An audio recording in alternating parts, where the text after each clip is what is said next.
The Lion Inside by Rachel Bright and Jim Field.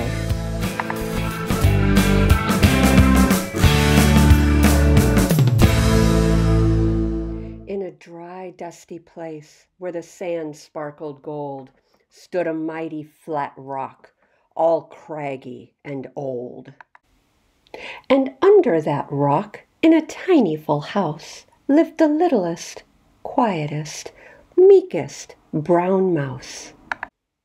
He was so very tiny, so incredibly small, that nobody noticed him ever at all. Hello!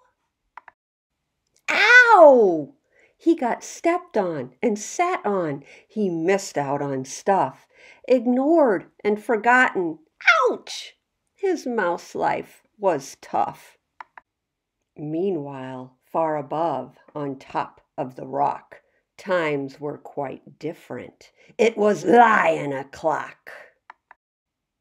This huge, toothy creature made sure everyone saw how important he was by how loud he could roar.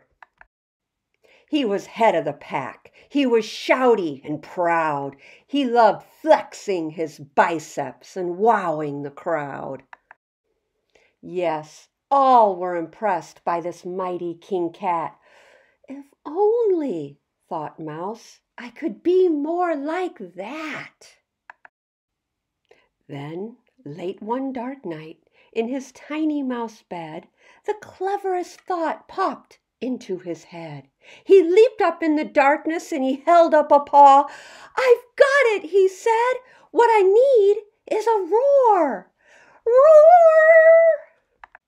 I mean, what if this mouse, with the weeniest squeak, were a little more grrr and a little less meek? Well, he'd still be the smallest of fuzzy brown mice, but he'd make friends and join in, and life would be nice. Yes, thought the mouse, I must find out how. I will learn how to roar, and I will learn it now. But it wouldn't be easy. There was only one beast who could teach him this thing, but that beast might make him a feast. It was time to be strong, take a chance, after all. Forever was such a long time to feel small. So he made himself brave, and he thought like a winner. He set off for the top, hoping not to be dinner.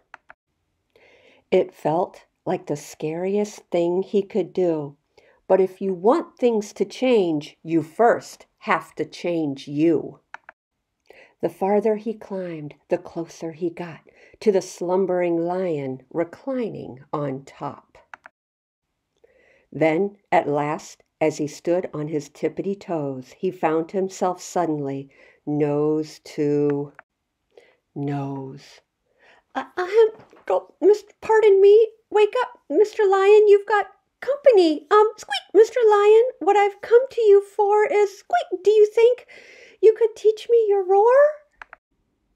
A silence befell that twinkling plain. Lion opened his eyes and puffed out his mane. Time went so slowly, it felt like a week. Then he opened his mouth and let out an eek! The lion curled up in a terrified ball. He didn't like this, not one bit at all. "Don't hurt me," he whimpered. "Oh, try to be nice."